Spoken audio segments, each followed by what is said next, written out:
लक्ष्मीनाथसमारम्भाम् शङ्कराचार्यमध्यमाम् अस्मदाचार्यपर्यन्ताम् वन्दे गुरुपरम्पराम् मन्दस्मितमुकाम्बोजम् महनीयगुणार्णवम्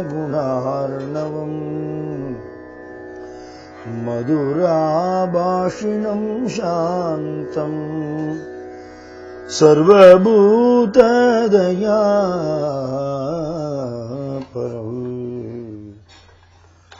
भक्त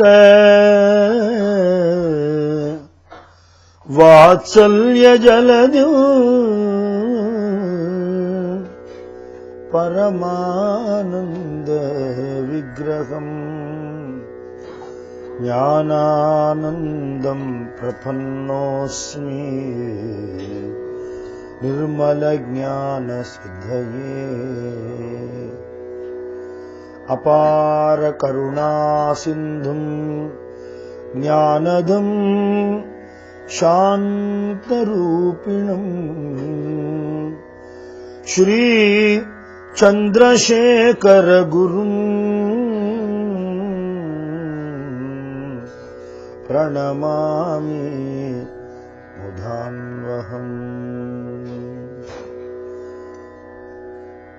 सद्गुरुनाथ महाराज की जय।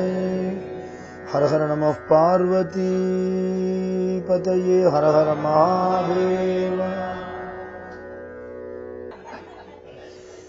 அவர் சுவாமிகள் ஆனதுக்கு அப்புறம் கூட அந்த ஹாஸ்ய உணர்வு அவருக்கு இருந்திருக்கு.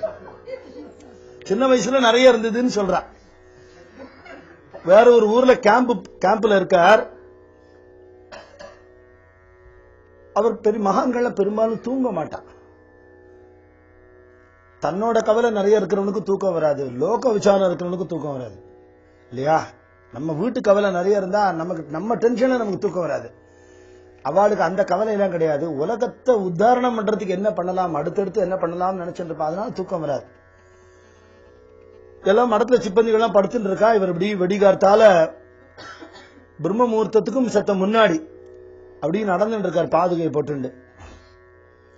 அந்த அவர் எங்க தங்கியிருக்காரோ அந்த கிராமத்து கோடியில வீட்டுல ஒரு பாட்டி இருக்கா. அவளும் இந்த மாதிரி மொட்டை பாட்டி தான். அவர் தனியா இருக்கா அந்த வீட்டுல. சத்த கழிச்சு பால்காரன் வந்துருவான். அதனால பால் பாத்திரத்தை வெளியில வச்சுட்டு உள்ள போனா. நடுவுல 2 தினம் வந்து பார்த்தா. இந்த பையன் இன்னும் வரலையே அப்படின்னு சொல்லிட்டே உள்ள போயிட்டான். பிடிக்காத்தால ஏந்தவன பல் தேய்ச்சவன முதல் வேலை என்ன, நம்ம காபி குடிச்சானுமே, நம்மளால இருக்க முடியாது இல்லைன்னா. கொஞ்சம் கழிச்சு பாட்டி உள்ள கொல்லப்புறத்துக்கு போயிட்டு திரும்பி வரும்போது பார்த்தா ஊஞ்சல் மேல அந்த பாத்திரத்தோட பால் இருக்கு. பாட்டிக்கு கோபம் வந்துட்டு, வாசல்ல வச்ச பாத்திரம் எப்படி உள்ள வந்தது? வாசல்ல வந்து அந்த பையன் உள்ள வந்துட்டான வீட்டுக்கு, என்ன கேட்காம கட்டையில போறவன் அப்படின்னு ஒரு திட்டு திட்டினா. வரட்டும் அந்த பையன் அப்படின்னா. பால்கார காணவே காணும்.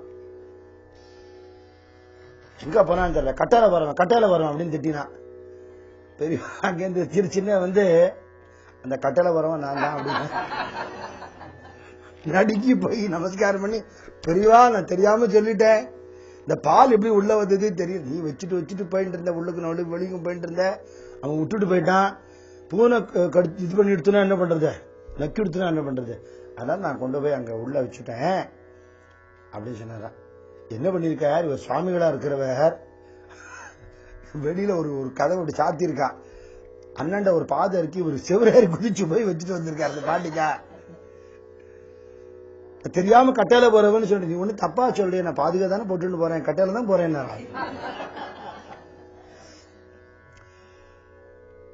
அந்த ஹாஸ்ய உணர்வு அவருக்கு சின்ன வயசுல உண்டு. நல்ல விளையாட்டுல ஆர்வம் உண்டு.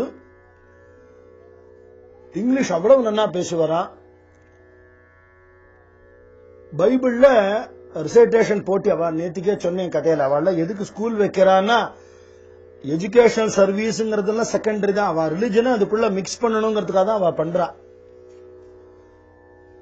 அதான் நல்ல பிரைஸ் வாங்கியிருக்காரு. அதுல அவளே ரொம்ப ஆச்சரியப்படுற அளவுக்கு ஒரு பிராமண பிள்ளை நம்ம பசங்களெல்லாம் விட பிரமாதமா பைபிள் படிக்கிறதேன்னு ஆச்சரியப்படுற அளவுக்கு அந்த கிறிஸ்டியன் மிஷனரி ஸ்கூல்ல இருந்து படிச்சிருக்கார். ஸ்கூல் டிராமால எல்லாம், ஷேக்ஸ்பியர் டிராமால தான் நிறைய பரிசு வாங்கியிருக்காருன்னு அவரை பத்தி சொல்றது. பிற்பாடு அவர் சுவாமிகளான பிறகு ஒரு 10 பாதிரியார்கள் வந்தாலாம் காஞ்சிபுரத்துக்கு. அதாவது நம்ம இந்தியாவில் எல்லா இடங்களையும் விசிட் பண்ணிட்டும் ஒரு பெரிய எல்லாராலையும் வழிபடக்கூடிய ஒரு பிரபலமான ஒரு செயின்ட்டை பார்க்கணும். ஏன்னா இந்தியாவில் செயின்ஸை பார்த்து கட்டுப்படி ஆகாது, அவ்வளவு மகான்கள் இருக்கா, அவனுக்கு குறைச்சலே கிடையாதுங்க. எல்லாரும் மோஸ்ட்லி அக்செப்டட் அப்படிங்கிற மாதிரி இருக்கிறவாளை பார்க்கணும். இந்தியன் எம்பசியில போய் கேட்டிருக்கா. இந்தியன் எம்பசிக்காரா சொல்லிருக்கா, எல்லா கவர்மெண்ட் ஆசாமிகள்ல இருந்து சாதாரண ஆட்கள் காஞ்சிபுரம் பெரியவாளை போய் பார்ப்பான்னு சொன்ன உடனே மடத்துக்கு வந்திருக்கா. பெரியவாளை கூப்பிட்டு உட்காந்து வச்சு அவளுக்கு வேணுங்கிற மரியாதைகள்லாம் பண்ண சொல்லி பைபிளை பத்தி அவ்வளவு நேரம் பேசிட்டு இருந்திருக்கா அவள்கிட்ட. ஏன்னா சின்ன வயசுலேயே அவர் அதை படிச்சிருக்காருங்கிறதுனால அவளுக்கு ரொம்ப ஆச்சரியம். எங்க மதத்துல இவ்வளவு ஆழ்ந்து எங்களுக்கு கூட தெரியாத பல விஷயங்களை சொல்றேன்னு. இந்த சர்வமத சமரசமும் அவருக்கு உண்டு, எப்பவுமே உண்டு. அப்படி பள்ளிக்கூடத்துல எல்லாம் படிச்சு நல்ல பரிசெல்லாம் வாங்கி ஒரு பிரைட் ஸ்டூடெண்டா இருந்திருக்கா. காமகோட்டி பீட்டம் வாஸ்தவத்துல காஞ்சிபுரத்துல தான் ஒரிஜினலா உண்டு. நிறைய அதை பத்தின டிபேட்ஸ் எல்லாம் உண்டு, சர்ச்சைகள்லாம் நிறைய இருக்கு. சர்ச்சை நமக்கு வேண்டாம் அப்படின்னா கூட ஆதிசங்கர பகவத் பாதாள் எப்ப அவதாரம் பண்ணினாங்கிறதுல டிபேட் உண்டு, எங்க சித்தியானாங்கிறதுல டிபேட் உண்டு, எத்தனை மடங்கள் ஸ்தாபிதம் பண்ணாங்கிறதுல டிபேட் உண்டு. ஆதிசங்கரர் என்ன சொன்னாரோ அதை விட்டுட்டு பாக்கி எல்லாம் பண்ணிட்டு இருக்கோம். அதுதான் வேடிக்கை. அதுல அவர் இது எதையும் சொல்லலையே இல்லையா. மகாபரிவாட்டியே ஒரு தினம் கேட்ட போது அவர் சொன்னார், ஆதிசங்கர் இந்த வருஷம் பிறந்தாருன்னு சில பேரும் அந்த வருஷம் பிறந்தார்னு சில பேர் சொல்றா, இங்க சித்தியானார் அங்க சித்தியானார்னு சில பேர் சொல்றா, இத்தனை மடம் தான் வச்சார் அத்தனை மடம் தான் வச்சார்னு சொல்றா. ஆனா ஒரு விஷயம் கவனிச்சியோ, ஆதிசங்கரன் ஒருத்தர் இல்லவே இல்லைன்னு யாருமே சொல்லலன்னு. அந்த மட்டும் க்ஷேமம். அப்படி ஒருத்தர் இருந்தார்னாலும் ஒத்துக்கிறாள் இல்லையோ. அதை தெரிஞ்சுட்டு அவர் என்ன சொன்னார், எப்படி வாழ்ந்தார், அதை நம்ம தெரிஞ்சுட்டா போறோம். மற்ற டிபேட் வேண்டாம்னு சொல்ல. 4 வேதங்கள், 4 வேதங்களுக்கு 4 ஆம்நாய மட்டங்கள், 4 திக்கு இல்லையா. அப்படி 4 திக்குக்கு 4 ஆம்நாய மட்டங்கள், 4 வேதங்கள். அந்த 4 வேதத்துல மகா வாக்கியங்கள் அப்படிதான் வச்சிருக்கா. எல்லா திக்கிலையும் தர்ம பிரச்சாரம் நடக்கணுங்கிறது ஆதிசங்கர பகவத்பாதருடைய ஒரு சங்கல்பமாக இருந்தது. அப்படி தட்சிண ஆம்நாய மட்டமும் சிருங்கேரி மட்டமும், உத்தர திக்குல ஜோதிர் மட்டம், பশ্চিம திக்குல துவாரக, ஜெகநாதபுரி அப்படி ஏற்படுத்தினா 4 மகா வாக்கியங்கள். அதுக்கு அகம் பிரம்மாஸ்மி, அயமாத்மா பிரம்மா, பிரஜானம் பிரம்மா, தத்துவமசி இதெல்லாம் ஏற்படுத்தினா. இந்த மடத்துக்கு இன்ன சுவாமி இப்படி பூஜை பண்ணணும், இன்ன கிரமம்னு. ஆனா இது ஒரு சம்பிரதாயங்களை காப்பாத்துறதுக்கே தவிர எல்லாத்துக்கும் காமனாக அத்வைதம் விதிச்சிருக்கா. மூலமாக தானே அவர் அமர்ந்த இடத்துலதான் காஞ்சிபுரம் மட்டம் இருக்குங்கிறதால அவ மூல ஆம்நாயன் தான் போடுவா. மூல ஆம்நாய சர்வஜ்ஞ பீட்டம்னு போடுவா. தபோவனத்துல ஞானானந்த சுவாமிகள்கிட்டயே இந்த சர்ச்சை வந்தது. சுவாமி, இந்த 4 மட்டங்கள் தவிர இந்த 5வது மட்டம் இல்லைன்னு சொல்றாரு. சுவாமி பதில் சொன்னார், வீட்டுக்கு 4 பக்கம் செவுரு இருக்குன்னா நடுவுல வீடு இருக்குன்னு தானே அர்த்தம். 4 பக்கம் காம்பவுண்ட் வால் இருக்கு, காம்பவுண்ட் வால் கூட என்ன இருக்குன்னு ஒரு கேள்வி வரும் இல்லையா. ஆதிசங்கரர் 6000 சிஷ்யாள் உண்டா அவருக்கு. பிரதானமா 4 சிஷ்யாளுக்கு 4 மட்டங்களை ஏற்படுத்தி 4 இடங்களை தர்ம பிரச்சாரம் பண்ண வச்சுட்டு காஞ்சிபுரத்தில் அவரே வாசம் பண்ணினதுனால ஆச்சாரியால் இருக்கான்னா அந்த இடத்துல ஒரு பீட்டம் இருக்கத்தானே இருக்கும், தவிர்க்க முடியாது இல்லையா. அப்படி மூல புருஷர் இருந்ததுனால மூலாம்நாய பீட்டம்னு ஆயிருக்கு. அவர் ஏற்படுத்தினது 4 தான். மூலமான காஞ்சிபுரத்தில் அவரே இருந்தார்னு சொல்றார். அதே மாதிரி அவர் சரீரத்தை எங்க விட்டார் அப்படிங்கறதுலயும் கேதார்ல அவருடைய சரீரத்தை விட்ட இடம்னு இருக்கு. காஞ்சிபுரத்துல இங்கதான் கடைசியா இருந்தார், இங்க இருந்து கிளம்பினார்னு சொல்றா.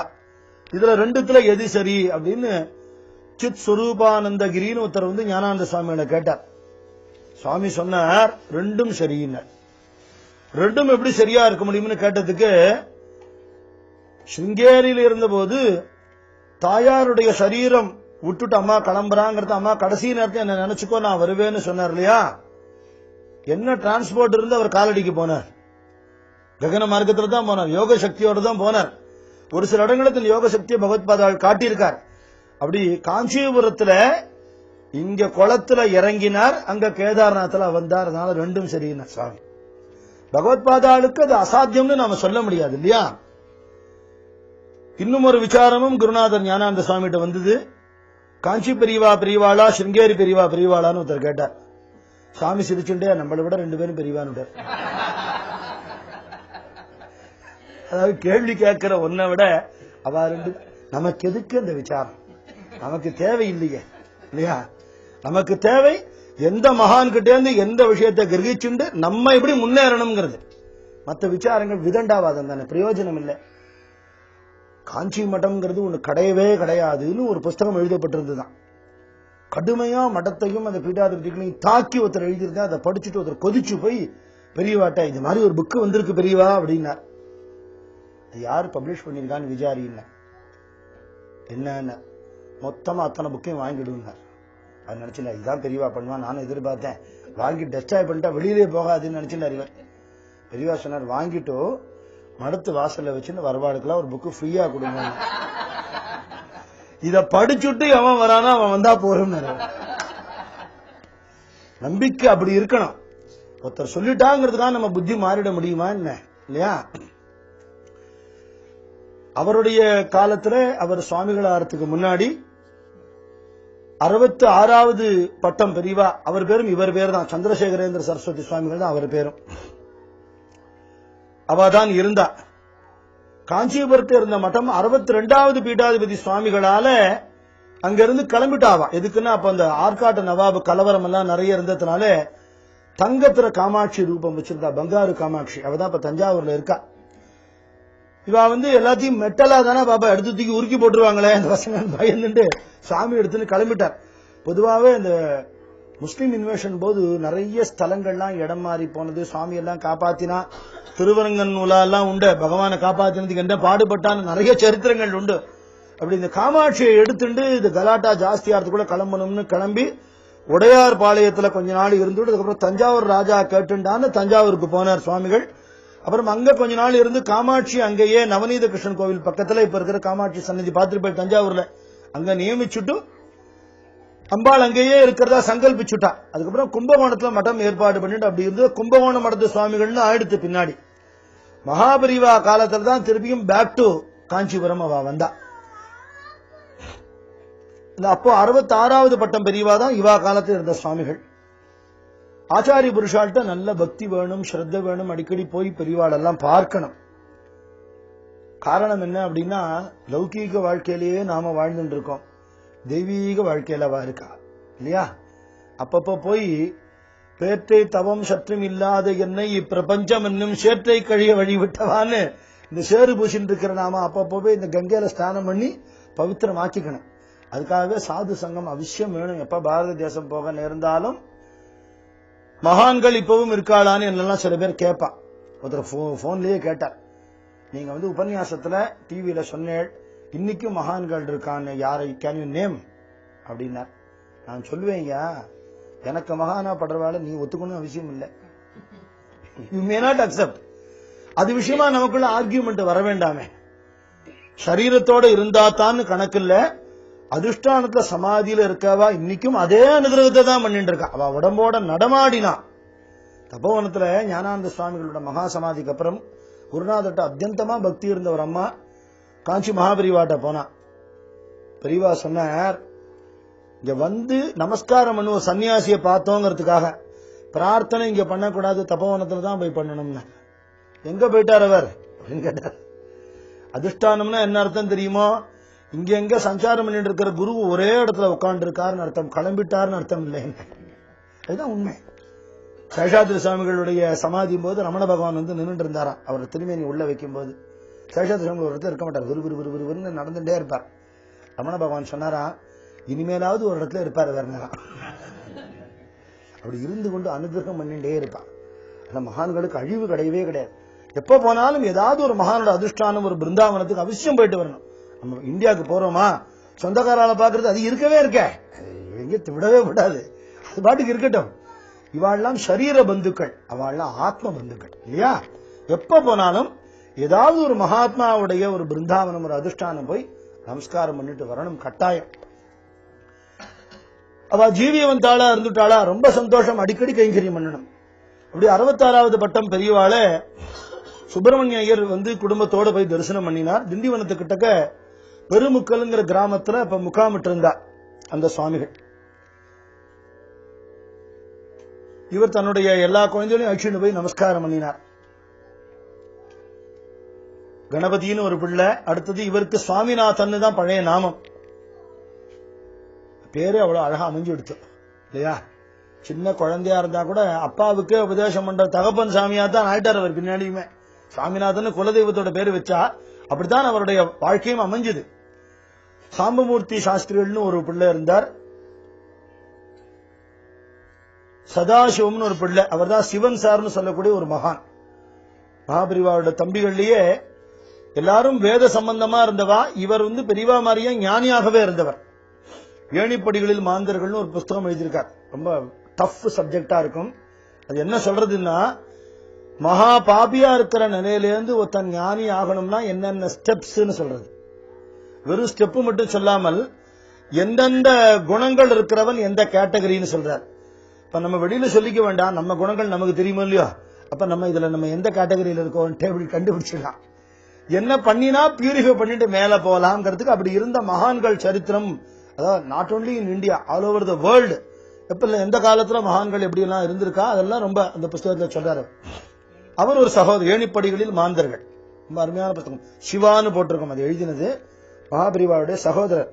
பெரியவாளே அவரை பத்தி சொல்லும் போது என்ன சொல்லுவாராம், என் கூட பிறந்ததுனால மட்டும் என் தம்பின்னு இல்ல, எல்லாத்திலுமே எனக்கு அவன் தம்பின்னு சொல்லுவாராம். அந்த மாதிரி ஒரு மகான். அவருக்கு நிறைய டிவோட்டிஸ் இருக்கா. சென்னையில அவரோட ஆராதனை எல்லாம் கொண்டாடுறா. அவர் குடும்ப வாழ்க்கையில இருந்து அப்படியே பாம்பன் சுவாமிகள் மாதிரி விரக்தியா கிளம்பினவர் அவர். அடியன் ஒரு தடவை அவர் தரிசனமும் பண்ணிருக்கேன். அப்படியே மகாபரிவா மாதிரியே இருப்பார் பாக்குறதுக்கு. டிட்டோ. என்ன ஒரு வித்தியாசம் அப்படின்னா, பெரியவா பீட்டத்தில் இருக்கிறதுனால அந்த டிஸ்டன்ஸோட தான் அவர்கிட்ட பேச முடியும். இவர்கிட்ட கிட்ட போய் பேசலாம். பெரியவாளே சொல்லுவார், நான் மடத்துக்குள்ள இருக்கேன், அவன் வெளியில் இருக்கான், இங்க 2 பேருக்குள்ள அதுதான் வித்தியாசம்னு சொல்லுவார். அப்படி ஒரு ஞான இளவலும் அவருக்கு உண்டு.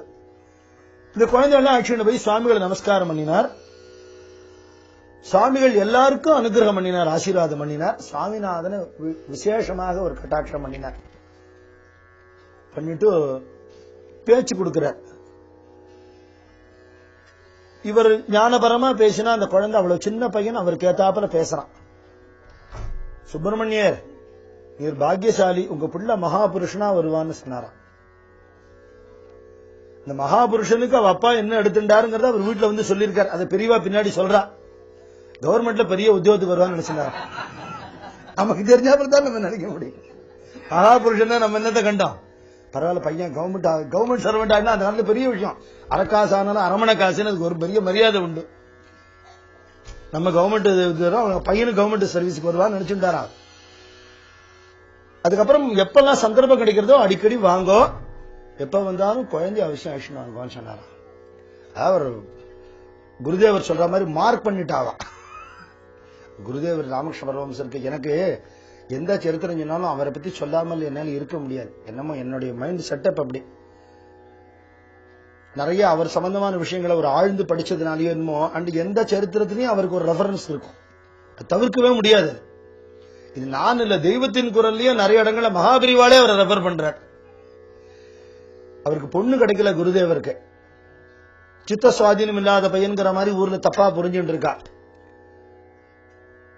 பொண்ணெல்லாம் தேடிட்டு கிடைக்கலையேன்னு ரொம்ப கவலைப்படுறா அவ தாயார். இவருக்கு தெரியாமலே எல்லாம் அலைஞ்சு பார்த்தா, அப்புறம் இவருக்கு தெரியவும் தெரிஞ்சுடுத்தோம். என்ன பொண்ணு தேடின்னு அலையிறாளான்னு.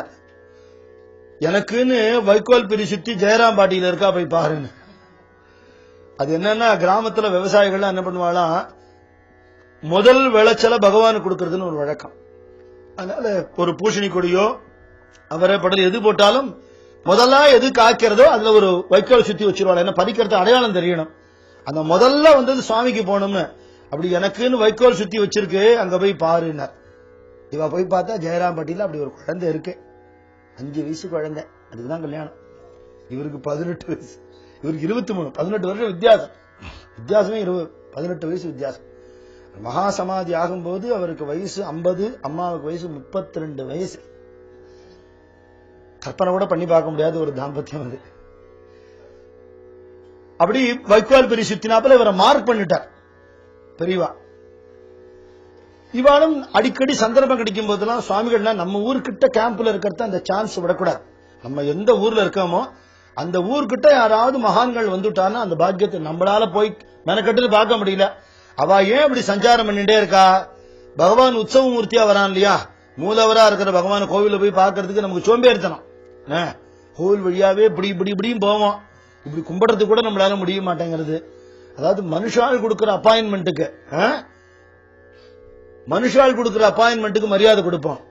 பகவான் எப்பவுமே ஓப்பனா அப்பாயின்மெண்ட் கொடுத்துட்டு உட்கார்ந்து இருக்காங்க, போய் பார்க்கறதுக்கு நம்மளால முடியாது.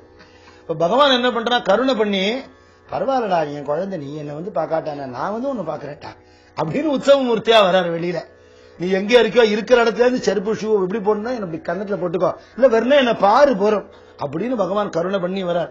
இப்படிதான் மகான்கள் தேச சஞ்சாரம் பண்றான். அவ ஒரு இடத்துல உட்காந்து இல்லாமல் சஞ்சாரம் பண்றதுக்கு காரணமே வர முடியாத பத்திதாளுக்கும் அனுகிரகம் பண்ணணுங்கிறதுக்காக. அப்ப அப்படி நம்ம டவுன்ல கிட்டக்க இருக்கான்னு அந்த வாய்ப்பை விடக்கூடாது. அதனால இவா திண்டிவனம் பகுதியில் இருந்ததுனால விழுப்புரத்துல முதல்ல பெரியவா அவதாரம் பண்ணினா கூட இவருடைய சுப்பிரமணியருடைய வேலை மாற்றல் காரணமா திண்டிவனத்துக்கு வந்துட்டு அங்கதான் இருந்தா. அப்ப அடிக்கடி போய் இந்த அது சம்பந்தப்பட்ட கிராமங்கள்ல எங்கெல்லாம் ஆச்சாரியால் இருக்காளோ போய் போய் நமஸ்காரம் பண்ணிட்டு வருவா. மகான்கள்ட்ட போய் தெய்வீக விஷயங்களை கேட்டு தெரிஞ்சுக்கணும். சந்தேகம்னு ஒண்ணு கேட்க தெரியாட்டா கூட அப்படி சன்னிதானத்தை இருந்தோம்னா யார்கிட்டையாவது ஒண்ணு பேசுறத நமக்கு பதில் கிடைக்கும். அவன் யார்ட்டையோ சம்பாஷணை பண்ணுவா, நமக்கு வேணுங்கிற பதில் அதுல இருந்து கிடைச்சிடும். சன்னிதானத்தை அப்படி உட்கார்ந்து இருந்தாலே மனசு தானே அடங்கிடும். நம்ம குரு யாருன்னு எப்படி கண்டுபிடிக்கிறதுங்கிற கேள்விக்கு ரமண பகவான் சொல்றார், எந்த சன்னிதானத்துல உன்னுடைய முயற்சியே இல்லாமல் உன் மனசு அடங்கி ஒடுங்கிறதோ அவர் உன் குருநாதர்னு தெரிஞ்சுக்கோங்க. வேற அவர் என்ன குலம் என்ன கோத்திரம் என்ன ஜாதி அந்த அதை பார்க்காத, அவர் முன்னாடி போய் உட்கார்ந்த உடனேயே ஆடுகிற மனக்குரங்கு அடங்கிடுத்துனா அவர் உன் குரு. அதுதான் அடையாளம்ங்கிறார். வேற எந்த அடையாளமும் பார்க்க வேண்டாம்னு சொல்ற. அப்படி இந்த குரு சன்னிதானத்துக்கு வர்றதுக்கு இவாளுக்கு நாட்டம், சுவாமிநாதனுக்கு ரொம்ப நாட்டம். இந்த குரு உபாசனை பண்ண பண்ண பண்ண பண்ண என்ன ஆகுமா, எதை நினைக்கிறோமோ அதுவாகத்தானே நாம ஆகிறோம் இல்லையா? ஒரு நம்ம வீட்டு குழந்தை வந்து பெரிய கிரிக்கெட் ஸ்டார் ஆகணும்னு நினைச்சு அதுக்கு அவன் ரொம்ப ட்ரை பண்றான். சரி ஓகே நமக்கும் பரவாயில்ல அப்படின்னு என்கரேஜ் பண்ணினோம். அவனுக்கு பிராக்டிஸ்க்கெல்லாம் பணம் கொடுத்து டீம்ல எல்லாம் சேர்த்து விட்டு எல்லாம் பண்ண ஹில் பிகம் கிரிக்கெட் ஸ்டார் இல்லையா? அவன் வந்து வேற ஏதோ ஒரு லைன்ல போகணும்னு ஆசைப்படுறான், இன்ஜினியரிங் சார்ட் அக்கௌண்ட். சரி அதுக்கு வேணுங்கிற புக்ஸ் எல்லாம் வாங்கி கொடுத்து அந்த லைன்ல இருக்கிறவாழ்கிட்ட ட்ரைனிங்க்கு விட்டா அவன் அந்த மாதிரி ஆயிட போறான். அப்படி ஒரு மகாத்மாட்ட அடிக்கடி கொண்டு போய் அதுல ஈர்ப்பு வந்துருச்சுன்னா மகானா போயிடுறான். அவ்வளவுதான விஷயம். அதை நம்ம அதை வந்து அக்செப்ட் பண்ணிக்கிற மென்டாலிட்டி எத்தனை பேருக்கு இருக்கும்? இருக்காது. ஒரு நாள் பிள்ளைய காணும், தேடுறா. பிள்ளைகிட்ட ரொம்ப பிரியம் ஜாஸ்தி அவருக்கு. செல்ல பேர் அவருக்கு வீட்டு பேர் என்ன தெரியுமா? கிணின்னு பேரா. அதாவது அதுக்கு அவ பாஷையில கிளின்னு அர்த்தம் அதுக்கு கன்னடத்துல. அதனால அவ வந்து பெரியவாளே சொல்றா அதெல்லாம். அதனால அவர் வந்து அவ்வளவு செல்லமா அவர் வீட்டிலேயே அந்த இங்கிலீஷ் டிராமா ஷேக்ஸ்பியர் டிராமா நடிக்கிறது கூட இவளுக்கெல்லாம் முதல்ல பிடிக்கல. எதுக்கு நம்ம பையன் போய் இதெல்லாம் நடிக்கணும் அப்படின்னு. இல்ல எங்க ஃபாதர் பாதிரியார் சொல்லிட்டார் அதனால நான் நடிக்க போறேன்னு சொன்ன உடனே சரி பிடிக்காட்டா கூட நம்ம குழந்தை மனசு வாடப்படாதுன்னு அவ்வளவு பிரியம் அந்த குழந்தைகிட்ட. எல்லா விதத்திலையும் எல்லாரும் அப்ரிஷியேட் பண்றா. ஸ்கூல் இன்ஸ்பெக்ஷனுக்கே ஒரு சமயம் வந்துட்டு ஒரு இன்ஸ்பெக்டர் இந்த குழந்தையோட புத்திசாலத்தை பார்த்துட்டு டான் டான் டான் டான் பதில் சொல்றான். சரி இந்த கிளாஸ்ல உள்ளதுதான் சொல்றானா மத்ததுலயும் சொல்றானான்னு ஒரு எண்ணம். இந்த பையனை அழிச்சுண்டு அவனுக்கு மேல் கிளாஸ்ல இருக்கிற கிளாஸுக்கு இன்ஸ்பெக்ஷன் போறதெல்லாம் அங்க உள்ள ஸ்டூடெண்ட்ஸ் கேள்வி கேட்பாரான். அவ திரு முழிக்கிறத Swaminathan you know the answer அப்படின்னா இவர் டான்னு பதில் சொல்லிட்டு வரான். இவருக்கு மேல் கிளாஸ்ல உள்ள படிப்பெல்லாம் கூட சொல்லுவாராம். அப்ப எந்த அளவுக்கு அவருக்கு ஒரு கிராஹ்ய சக்தி, அதுக்கும் மேலான ஒரு சக்தியை காட்டியிருக்காரு அவர் அந்த வயசுலயே. குழந்தை அவ்வளவு பிரியமான குழந்தைய காணுமேன்னு ஒரு இடம் விடாமல் தேடுறா. குளங்கூட்ட கூட தேடிட்டாலாம். எங்கேயாவது குழந்தை குளிக்க போயிட்டு விழுந்துட்டோ என்னமோ தெரியலையே அப்படின்னு ஒரே கவலை. பூனலே அவருக்கு 11 வயசுல தான் போட்டு வச்சா. அவரை பெரியவா அதெல்லாம் சொல்றார். 7 வயசுல குழந்தைகளுக்கு பூனல் போட்டுடுங்க. போட்டெல்லாம் எத்தனை அதிகமா காயத்ரி ஜபிக்கிறானோ அத்தனை அளவுக்கு அவனுக்கு அறிவு விருத்தியாகும், நல்ல ஞானம் உண்டாகும், தைரியம் வரும், வியாதி வைக்க வராது, தெய்வ பக்தி வரும், ஒழுக்கமா இருப்பான் நம்ம குழந்தை. எங்கேயோ வெளியூருக்கு படிக்க அனுப்புறோம் உத்தியோகத்துக்கு அனுப்புறோம்னா அவனுக்கு யாரும் துணை இல்லையே நினைக்க வேண்டாம், காயத்ரி துணை இருப்பான் இல்லையா? சிங்கேரி ஆச்சாரியால்கிட்ட சமீபத்தில் ஒருத்தர் அழிச்சுட்டு போய் பிள்ளைய ஃபாரினுக்கு அனுப்புறேன் பிள்ளைய ஆச்சாரியால் அனுகிரகம் பண்ணுன்னார். அப்பா எங்க வேணா போ, காயத்ரி விட்டுறாதேன்னார். அதை விட்டுடாத, எல்லாத்துக்கும் நமக்கு நேரம் இருக்கு, நமக்கு இதுக்கு நேரம் இல்லையே. உள்ளுக்குள்ள காயத்ரி தேவி இருக்கால, பிரவுஸ் பண்ணி பார்த்தா தெரியாதா? இங்க வெளியில தானே பிரவுஸ் பண்றோம், உள்ள பண்றது இல்ல. பண்ணினா அம்பாள் கிடைச்சிடுவாள. அதுதான் எசன்ஸ் ஆஃப் த லைஃப் இல்லையா? இந்த குழந்தை காணுமேனு தேடுறா, ஒரு இடத்துல இல்லையா, ரொம்ப கவலையா போய் அம்மா அழறா. மகாலட்சுமி அம்மா சுப்பிரமணியருக்கு ஒரே கவலை வந்துடுத்து. எங்கேயும் குழந்தை சொல்லாம போமாட்டானே, அப்படியே அடக்க ஒடுக்கமா நன்னா தானே வளர்த்திருக்கோம், விளையாட்டு பிள்ளைன்னா கூட இப்படி போமாட்டானேன்னு ஒரே கவலை. ரொம்ப தூரம் நடந்து சுவாமிகள் இருக்கிற இடத்துக்கு குழந்தை போயிருப்பான்னு இவா யோசிக்கல. மடத்துல இருந்து ஒரு ஆள் வந்து மறுநாள் சொன்னானா, 2வது நாள் அன்னைக்கு சுவாமிநாதன் அங்கதான் இருக்கான், சுவாமிகள் கவலைப்பட வேண்டாம்னு சொல்ல சொன்னார். அன்னைக்கு என்னமோ ஆசை கிளம்பி வந்துட்டான், வந்துருவான், சுவாமிகளை உத்தரவு கொடுப்பாரு. மனசு கொஞ்சம் நிம்மதியாச்சு. ஏகாந்தமா குருவை போய் பார்த்திருக்கார். அப்ப குரு இவர்கிட்ட என்ன பேசினார், என்ன நடந்ததுங்கிற விஷயம் வெளியில அவர் உள்பட அவர் சொன்னாதான் தெரியும். அவர் அதை சொல்லல. அவர் சரித்திரத்துல நிறைய பாகங்களை அவரே சொல்லியிருக்கார். இந்த இடத்துல அவர் குருவை பார்த்தாருங்கிறதோட சரி, கவலைப்பட்டா அப்புறம் 2 நாள் கழிச்சு சுவாமி என்ன திருப்பி அனுப்பிச்சுட்டார் அப்படிங்கிறார். அப்பவே அவருக்கு வேணுங்கிற ஒரு நயன தீட்சை ஆசீர்வாத அனுகிரகம் ஆகியிருக்கு. படிச்சுட்டு இருக்கான் குழந்தை. அப்பாவுக்கும் வந்து தெய்வ ஈடுபாடு பக்தி இருக்கே தவிர ஒரேடியாக மடத்துக்கு கொடுக்கிற அளவுக்கான மனசு வராது இல்லையா? அதனால அவளும் அதை நிர்பந்தம் பண்ணல.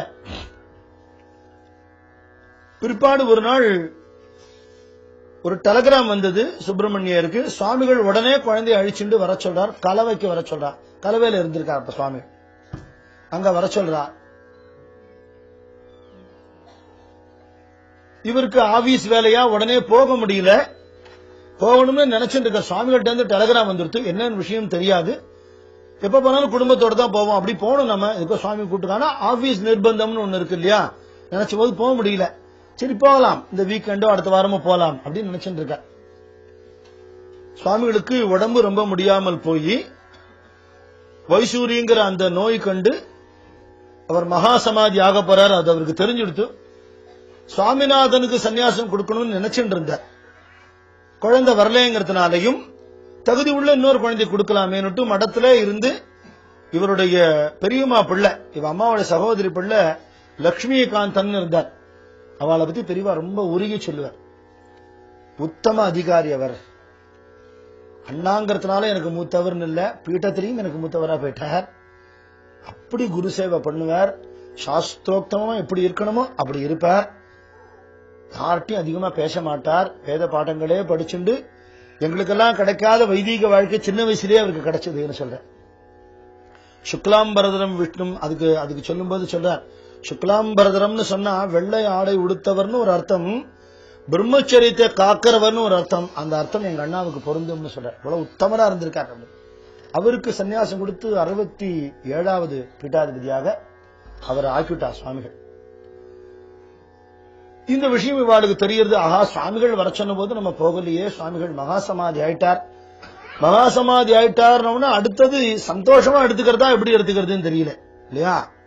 சாட்சாத் ஆதிசங்கரருடைய அம்மாவே அவர் சன்னியாசி ஆறா மாதிரி ஒரு கனவு கண்டுட்டு பாடசாலைக்கு வந்து ஓன்னு எழுதாளாம், சங்கரா துஸ்வப்னம் கண்டுட்டேன்டான்னு எழுதாளாம்.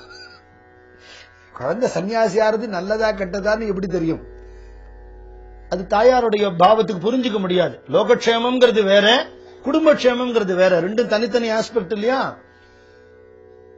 சன்னியாசி ஆயிட்டார்னு உடனே இவ அம்மா ரொம்ப வருத்தப்படுறா. பெரியவாளுடைய அம்மா என்னன்னா, நம்ம அக்கா பிள்ளை சன்னியாசி ஆயிட்டான், இடத்துல இருக்கான், கைங்கரியம் பண்றாங்கிற மட்டும் சந்தோஷம். சன்னியாசி ஆயிட்டானே இவ்வளவு சின்ன வயசுல பாவம் அப்படின்னா அவ நம்ம மனுஷால என்ன நினைப்பா, ஒரு கல்யாண கார்த்திகை பண்ணிட்டு குழந்தை குட்டி பெத்துட்டு ஒரு நல்லபடியா வாழிலேன்னு நினைப்பா. அதுல இருந்து தப்பிச்சுட்டாலும் அவளுக்கு முடியாது.